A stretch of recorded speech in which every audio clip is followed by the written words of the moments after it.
Assalamualaikum warahmatullahi wabarakatuh. Alhamdulillahi rabbil alamin.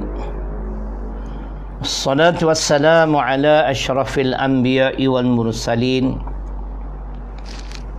wa ala alihi wa sahbihi ajma'in. Rabbi shrah li sadri wa yassir li amri wahlul 'uqdatam min lisani yafqahu qawli. Wala hawla wala quwwata illa billahil aliyyil azim.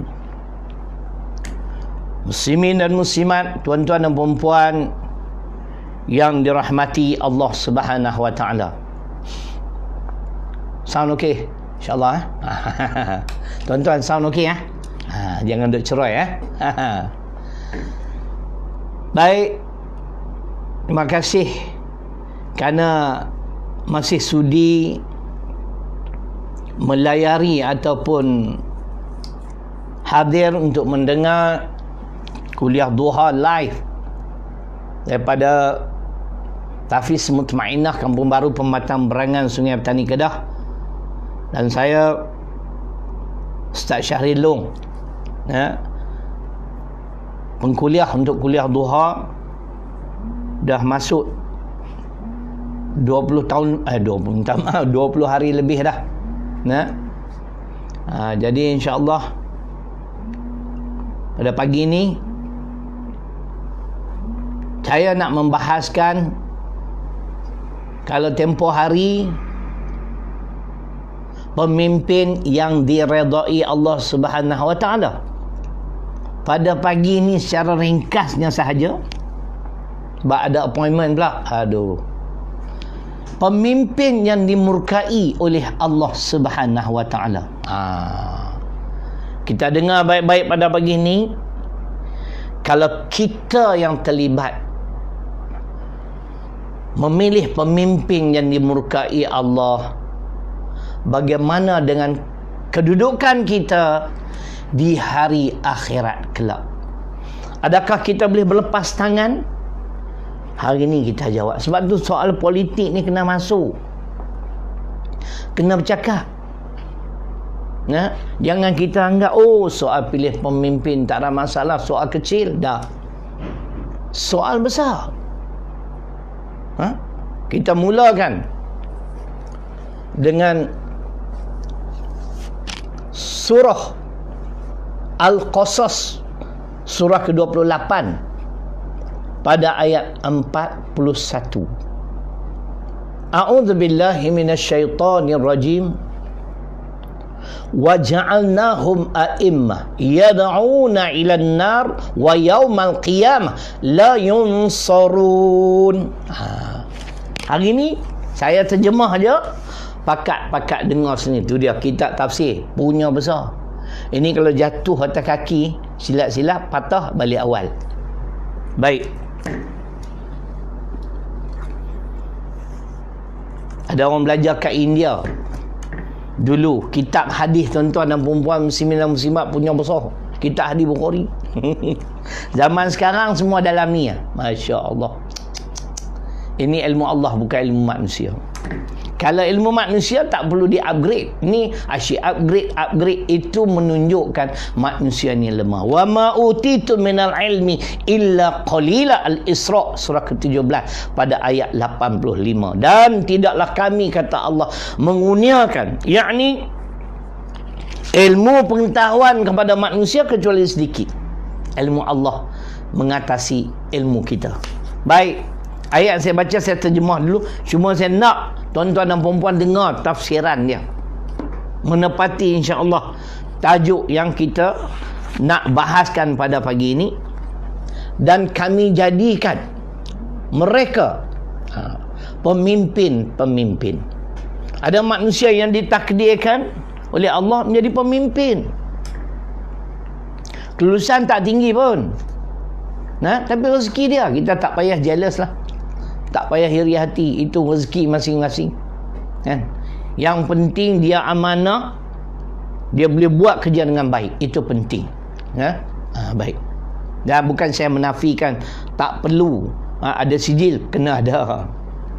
Tapi kalau sekadar belajar dekat EU, jangan banggalah. Saya belajar, dia kata saya belajar U Ustaz. Kalau belajar sampai U itu tak hebat. Saya belajar sampai Z.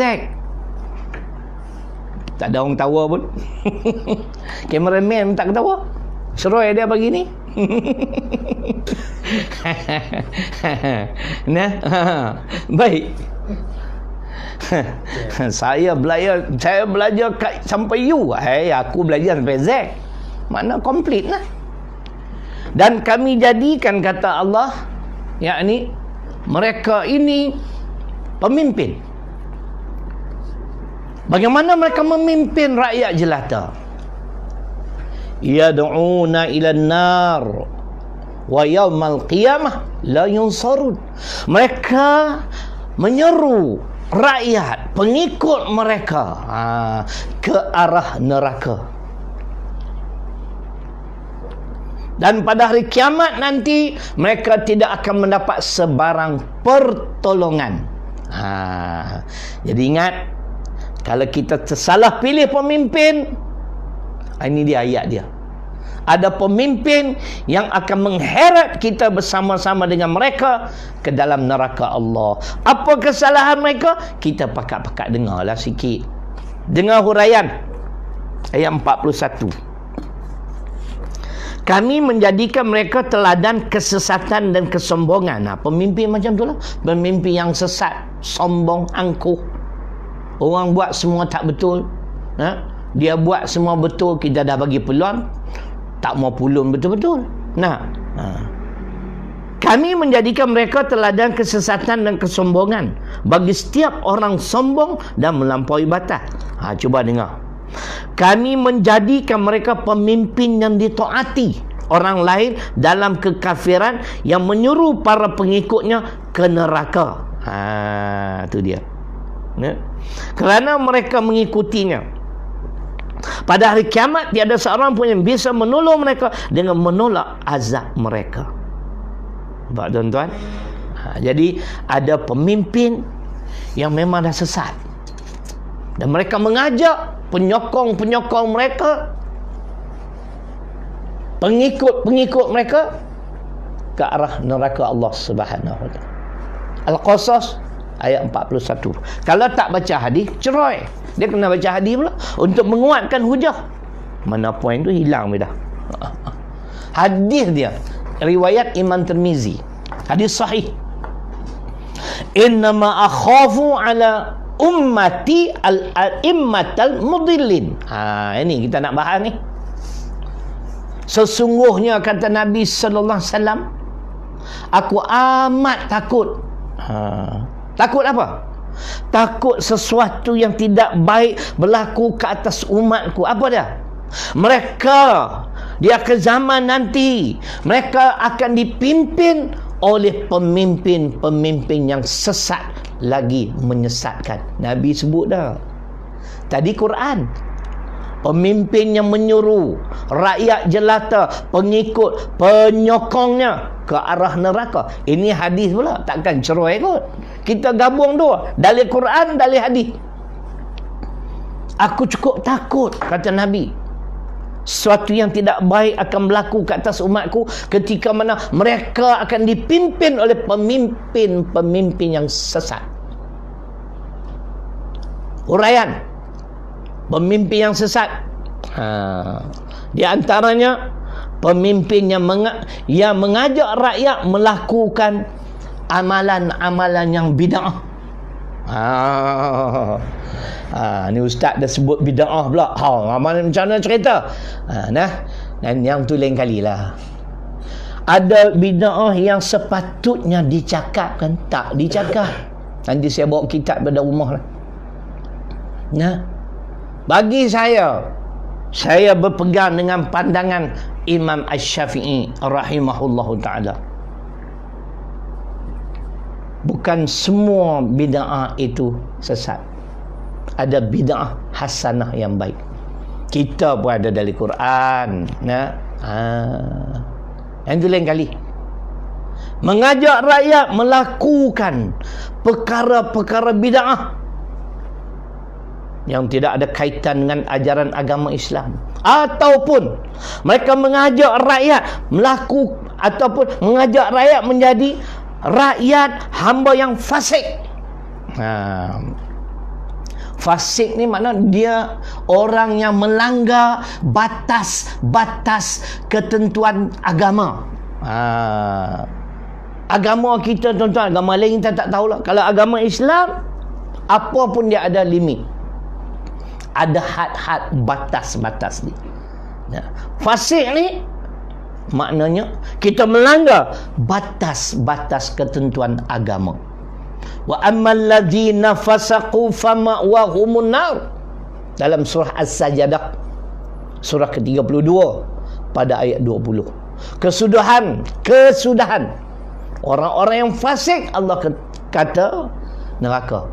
Orang-orang yang melanggar batas-batas ketentuan agama. Dia mengaku betul haram, dia buat juga, itu fasik. Tapi kalau benda tu haram, dia kata tak haram, itu batal Islam dan iman. Itu rasa akidah, ada beza. Fasik ni antara judi haram, tapi dia main juga 6 ekor. Jadi cerita gitu, itu lain kali lah kalau umur kita panjang. Kalau umur tuan-tuan pendek, tu minta maaf lah, tak sempat nak dengar lah, kan? Cameraman tawa.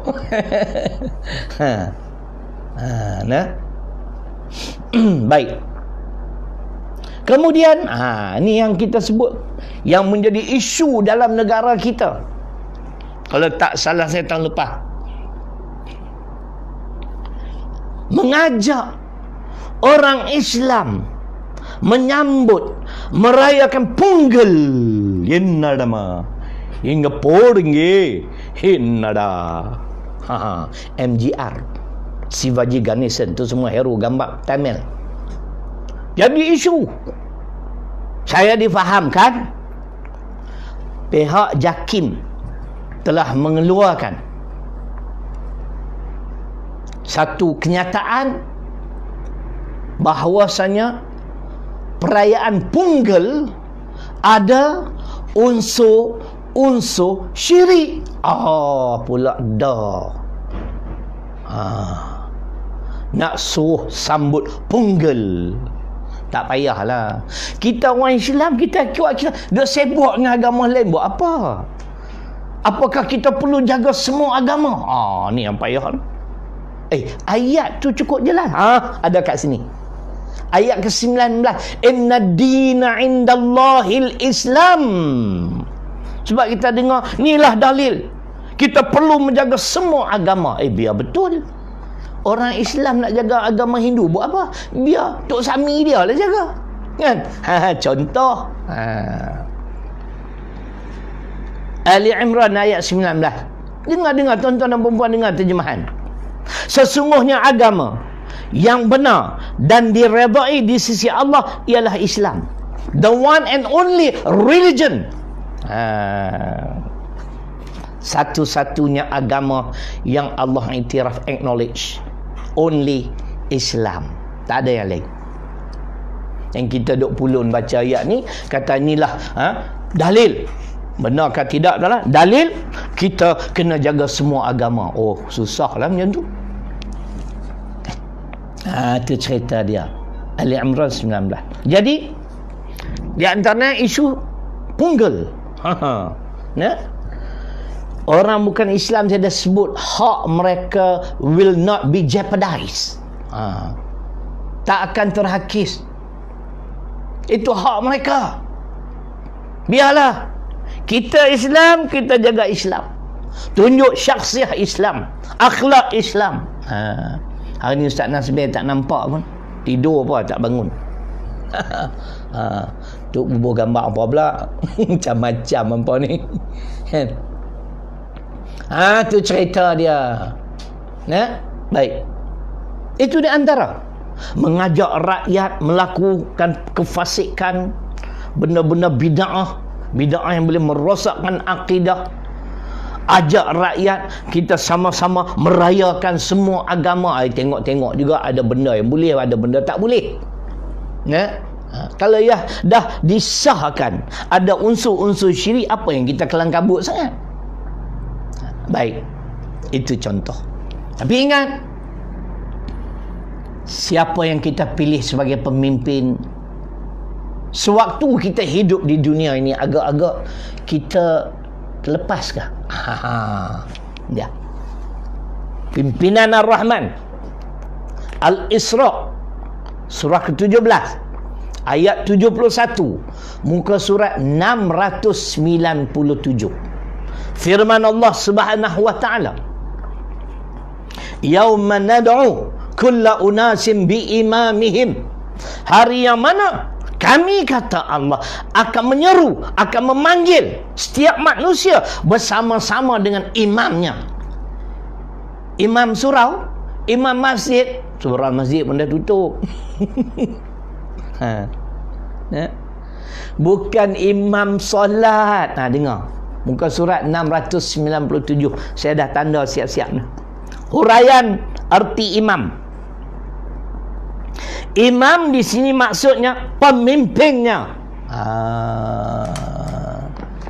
Kalau kamu pilih pemimpin haprak, nanti di penghujung ceramah kuliah insya-Allah banyak ayat-ayat Quran akan saya perjelaskan. Nampak? Baik. Jadi kita tak boleh berlepas tangan. Cuma kita nak baca, dengar baik-baik. Inilah di antara contoh pemimpin yang sesat, lagi menyesatkan. Firman Allah Subhanahu wa taala dalam surah Al-Baqarah ayat 257. Yang ambil pen, tulis 257, buat catatan.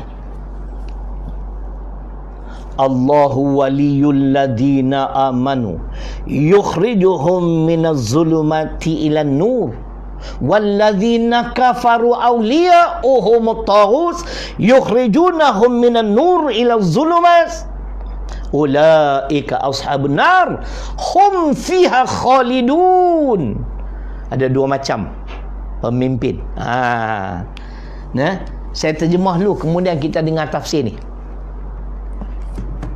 Allah adalah wali, pemimpin kepada orang-orang yang beriman dengan mengeluarkan mereka daripada kegelapan, kesesatan kepada cahaya petunjuk.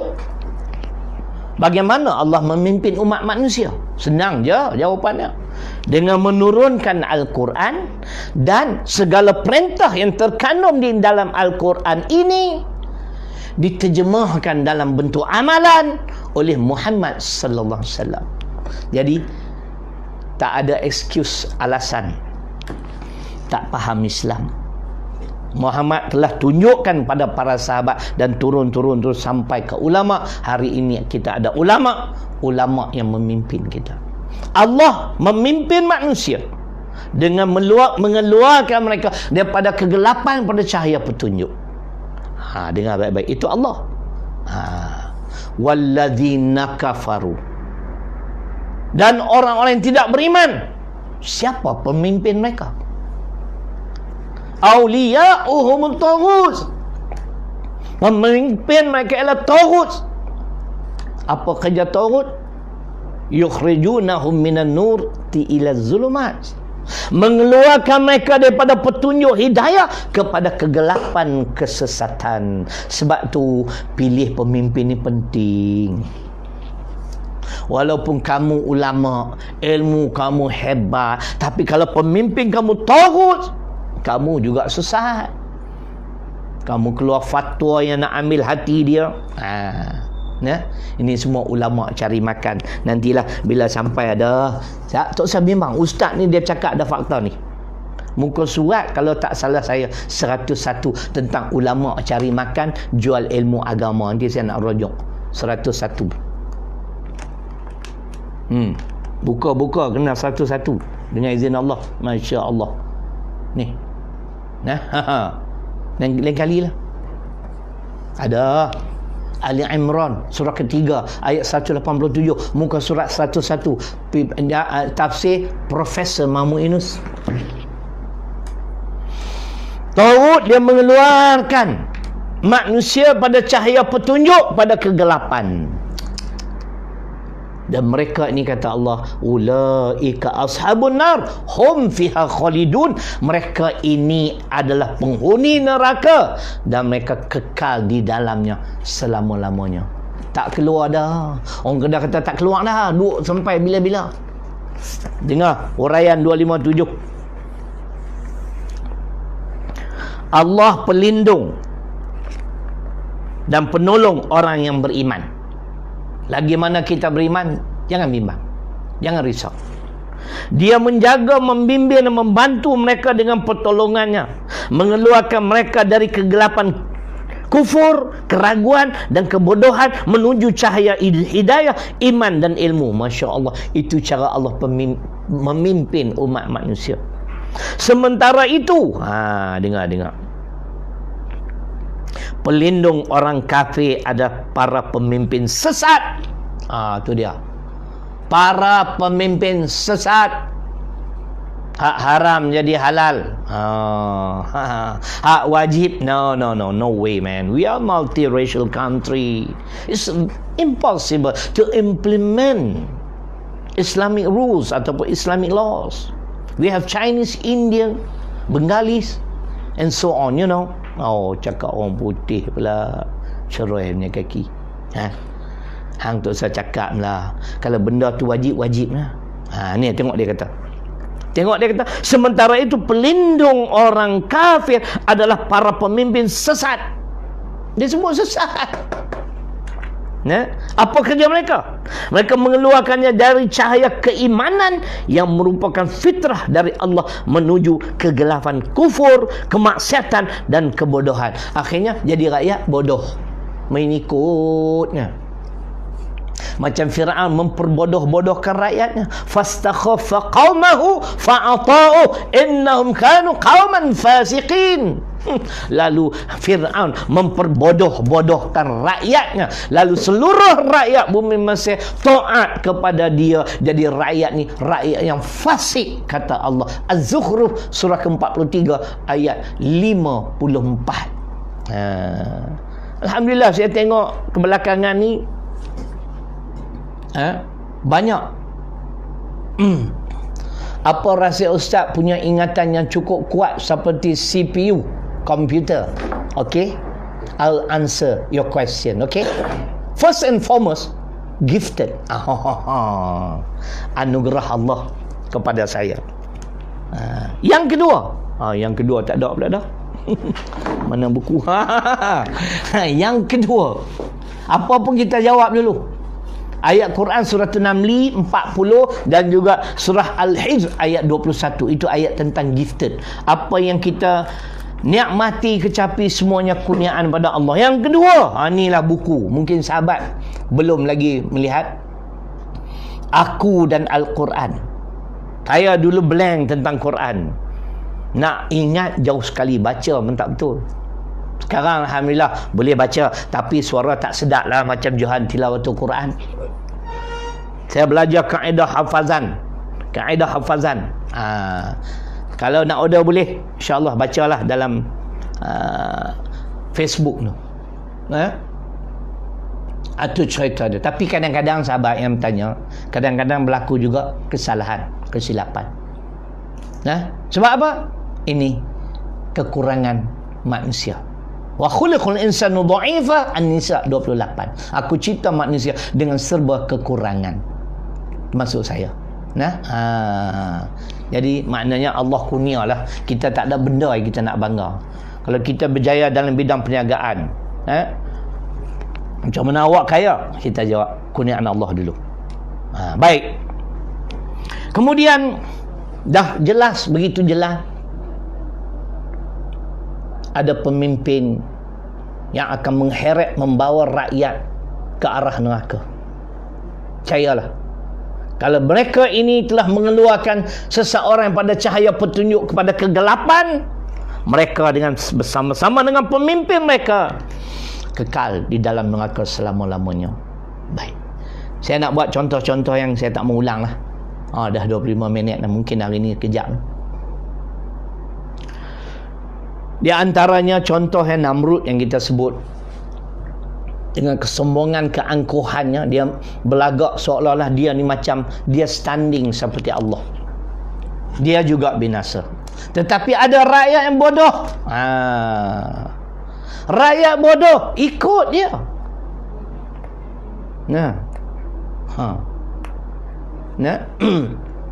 Ikut, patuh. Macam ayat saya baca Az-Zukhruf 54. Sehingga Allah menyatakan rakyat ni bukan sekadar diperbodohkan oleh minta maaf, itu Fir'aun, yang itu Namrud. Sehingga apa saja kata Namrud semua diikuti. Nampaklah. Akhirnya semua binasa. Tentera Namrud binasa, Namrud pun mati. Yang hidup ialah Nabi Ibrahim AS. Masya Allah. Dia tidak mempertuhankan Namrud. Walaupun Namrud meletakkan syarat nak makan, nak minum, nak dapat subsidi, kena sokong aku. Perangai ni rupanya dari dulu. Kita harap-harap pemimpin yang sedia ada, jangan ada perangai ni.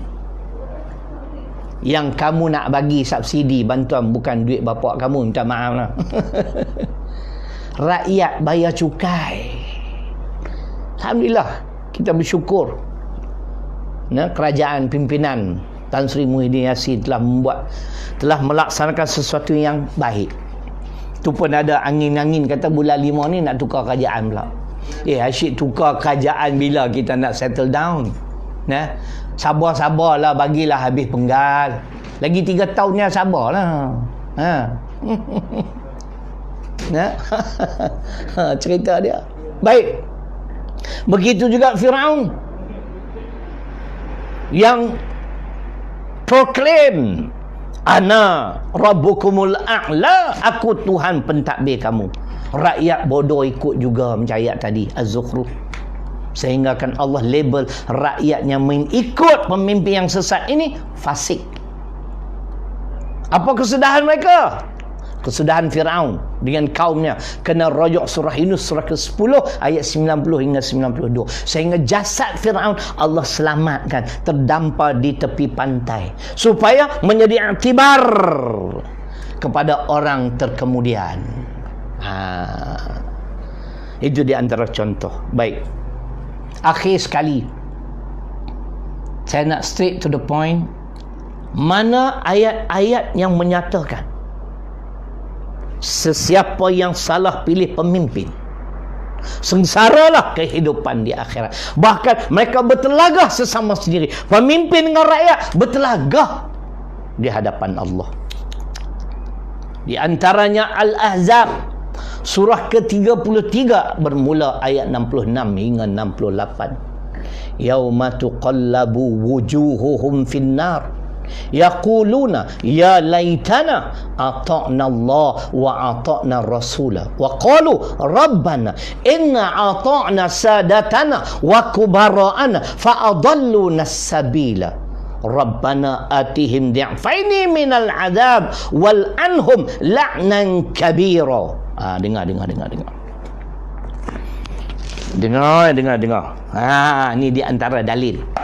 Yang kata tak ada kaitan, pilihlah siapa pun. Banyak cantik. Memang cantik pun.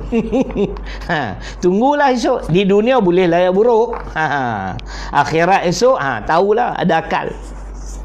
Saya boleh terjemah, tapi insya-Allah saya nak bagi tuan-tuan dan perempuan dengar sendiri terjemahannya. Pimpinan Ar-Rahman. Saya tak rojok lain. Samalah lebih kurang. Pada masa muka mereka dibalik-balikkan dalam neraka, mereka berkata dengan sesalnya. Macam goreng pisang dah masak, kalih pula dibolak-balik. Alangkah baiknya kalau kami dahulu semasa di dunia taat kepada Allah serta taat kepada Rasulullah. Taat kepada Allah dan Rasul, taat mutlak. Dan mereka berkata lagi, wahai Tuhan kami, sesungguhnya kami telah mematuhi, makna mematuhi, mentaati kehendak ketua-ketua dan orang-orang besar kami. Ketua-ketua pemimpin, orang besar dignitaries, yang ada title. Lalu mereka menyesatkan kami dari jalan yang benar. Tu sebut ketua-ketua dan orang-orang besar kami. Orang Langkawi rindu suara ustaz. Baru pergi ya.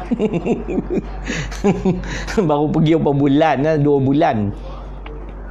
Wahai Tuhan kami, berilah mereka azab sengsara 2 kali ganda, dan laknatkanlah mereka dengan laknat yang sebesar-besarnya. Masya Allah. Kalau kami telah dilaknat, ditimpa dengan azab yang sakit, tapi kepada pemimpin yang telah menyesatkan kami, tolong bagi 2 kali ganda, double. Al-Ahzab 66 hingga 68. Ayat seterusnya As-Saffat ayat 22-23. Ini semua ayat politik. As-Saffat surah ke-37 ayat 22-23.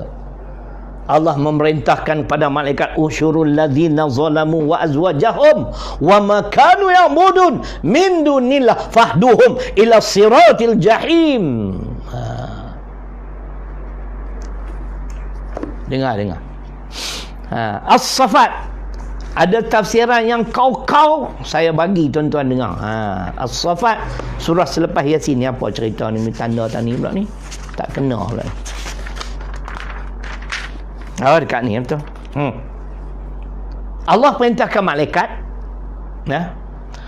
wahai malaikat, kau himpunkanlah orang-orang yang zalim dan orang-orang yang sehaluan seperti mereka. Sehaluan ni geng dia, pengikut, setia, dulu, kini, selamanya. Memimpin tak betul pun nak setia juga. Ni ayat dia. Dan apa yang mereka sembah selain pada Allah, mereka tidak pernah mentaati Allah, mereka taat kepada pemimpin, fahdum ila siratil jahim, maka tunjukkanlah kepada mereka jalan menuju ke neraka jahim. Understand? Kita dengar tafsiran. Malaikat kemudian diperintahkan, kumpulkanlah orang-orang yang telah menzalimi diri mereka dengan kemusyrikan, iaitu orang-orang kafir yang tak beriman, kafir, orang-orang seperti mereka, teman-teman yang buruk, para pengikut mereka. Tu dia sebut, dia mention para pengikut mereka, their followers, dalam kekafiran dan pendustaan. Pemimpin kufur terhadap Allah, pemimpin mendustakan ayat Allah, kita pun ikut. Serta sembahan yang dulu mereka puja berupa berhala dan syaitan, supaya mereka semakin menyesal dan malu. Mereka menyembah selain Allah, mereka tak taat pada Allah. Kerana itu, tunjukkanlah dan beritahukanlah mereka kepada jalan menuju neraka. Very clear cut. Nak kata tak betul macam mana lagi? Tak tahulah. Kalau ada ayat lain yang boleh mematahkan hujah ni, sila. No sweat. I'll accept kalau ada kebenaran.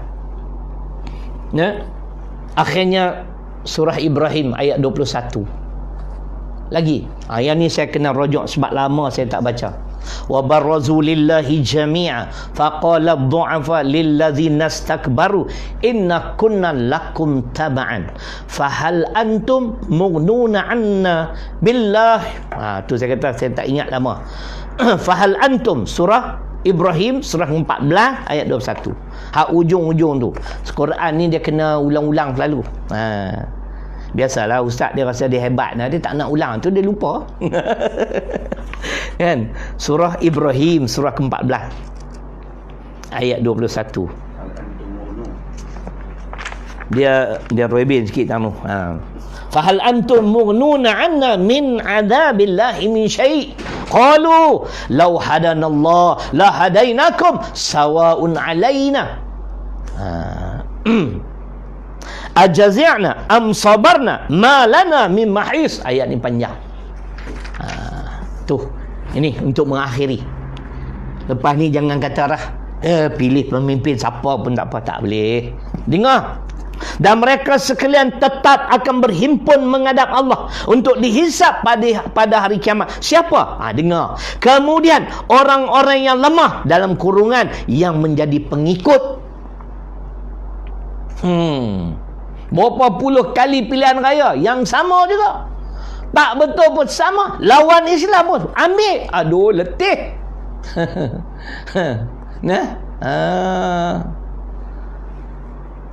Kemudian orang-orang yang lemah yang menjadi pengikut kepada orang-orang yang sombong takbur itu akan berkata kepada mereka yang sombong takbur, in bracket, it is mentioned yang menjadi pemimpinnya. Macam mana nak kata tak ada? Jadi pendakwah tolonglah, terus terang, jangan kira nak jaga periuk nasi ya. Saya bukan hebat macam yang selebriti. Saya ni pendakwah biasa-biasa je. Kan? Tapi hujah saya Quran ni, duk baca bagi tuan-tuan dan puan-puan muslimat dengar ni.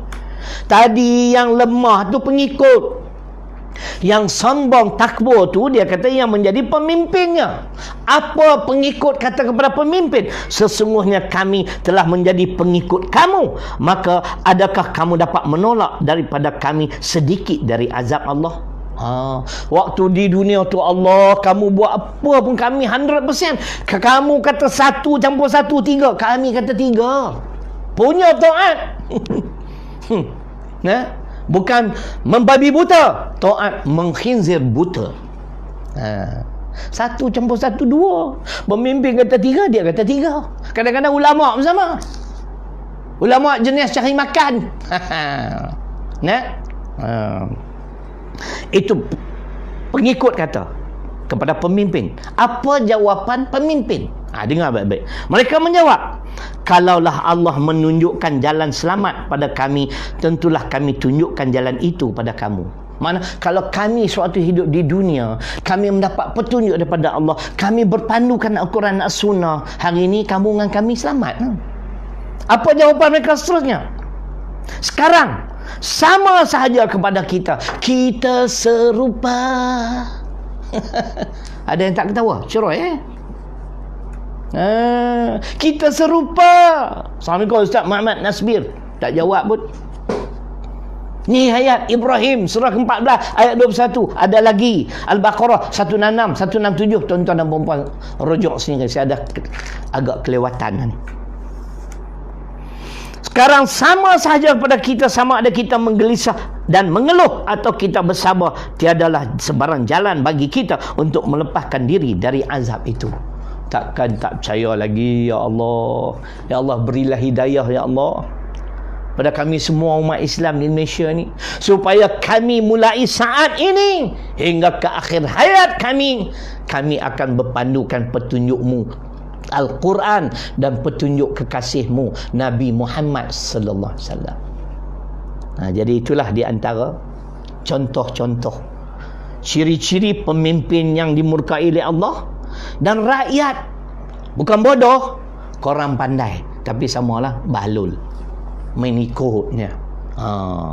Ni dah gembar-gembur. Bulan 5 ni kita nak buat perubahan lagi, kerajaan baru. Saya rasa pelik tuan-tuan, kenapa mereka tidak akur dengan keputusan agung. Agung dia ada satu prerogatif, dia ada satu kuasa khas, kuasa special, istimewa, boleh melantik seseorang yang pada pandangannya boleh memimpin negara, boleh mendapat kepercayaan ahli Dewan Rakyat. Tiba-tiba keputusan yang di Pertuan Agong pun dia orang nak tolak. Biadab tak? Agak-agak biadab tak? Kan? Kalau dulu mantan peguam negara, dia menggugurkan kes rasuah termasuk LTTE. Tuan-tuan tahu tak? Dia guna apa? Dia ada satu kuasa prerogatif. Perlembagaan Persekutuan perkara 145/3. Dia boleh guna discretion, budi bicara. Sama ada nak tangguh, nak bawa ke mahkamah, nak gugur, it's up to him. He will make the decision. Bila agung pula, takkanlah peguam negara lebih besar kedudukannya. Jangan kita terpengaruh dengan puak-puak kafir ni. Mereka tak suka pada Islam, mereka tak suka pada raja-raja. Kan? Bukan nak kempen, nak bagi faham je. Kan? Buang kerakyatan je. Puak-puak ni saya setuju. Kalau hina mahkamah, contempt of court. Siapa-siapa keputusan mahkamah yang telah dibuat, kita duk criticize. Oi, boleh ambil tindakan contempt of court, menghina mahkamah. Bagaimana menghina agung? Dia nombor satu. Dia ada kuasa. Perdana Menteri boleh lantik seorang yang bukan ahli politik menjadi senator, kemudian menjadi menteri. Contoh Menteri Agama, bekas mufti. Sekarang duk berbalah pula siapa nak ambil alih jawatan mufti wilayah persekutuan. Yang hampa duk sibuk buat apa? Tak payah duk sibuk lah. Kita doa biarlah yang dilantik itu orang yang mampu melaksanakan tugas dengan baik. Jadi sekadar itulah, insya-Allah kita bertemu lagi. Jangan lupa, saya tengok setiap hari saya akan masuk internet, cek akaun sekolah. Alhamdulillah, tiap-tiap hari ada je bertambah. Alhamdulillah, terima kasih. Sebab bulan ni we have to pay kita punya staff, bukan allowance, salary, full salary. KWSP lagi, saya ucap terima kasih. Kerana tuan-tuan dan perempuan sudi, saya tak nak mention nama lah. Ada yang masuk sebagai infak, sebagai wakaf niat lah. Innamal a'malu binniat. Setiap amalan tergantung pada niat. Moga-moga sumbangan tuan-tuan dan perempuan kami akan manfaatkan. Yakin dan percaya, sekolah ni dah 11 tahun saya urus seorang-seorang, one man show. Sayalah berceramah, sayalah tulis buku, sayalah baca khutbah dan sebagainya, semua. Alhamdulillah, tolong doa. Moga-moga saya panjang umur lagi 30 tahun, 40 tahun tak apa. Sekarang 65, 105 tahun. Sihat, daya ingatan masih kuat, still intact. Kita nak buat kerja agama, kita nak cakap yang benar saja. Jangan lupa, yang belum menyumbang, tolonglah sumbang. Walaupun sehari RM2, RM3. Maybank lah, kita masuk bank supaya kami senang nak monitor. 55-205-970-3378 akaun Maybank Tahfiz Mutmainnah. Yang nak membeli boleh, insya-Allah. Jadi kita bertemu lagi esok. Saya tak pasti tajuk apa esok, 10 pagi insya-Allah. Ada satu tajuk, neraka Sakor. Kita nak dengar pula kenapa golongan ini dicampak ke dalam neraka Sakor. Saya memohon keampunan Allah sekiranya berlaku kesilapan atau keterlanjuran, juga ribuan kemaafan pada muslimin dan muslimat, tuan-tuan dan puan-puan. Aqulu qauli hadza wa astaghfirullahal ladzi li wa lakum. Assalamualaikum warahmatullahi wabarakatuh.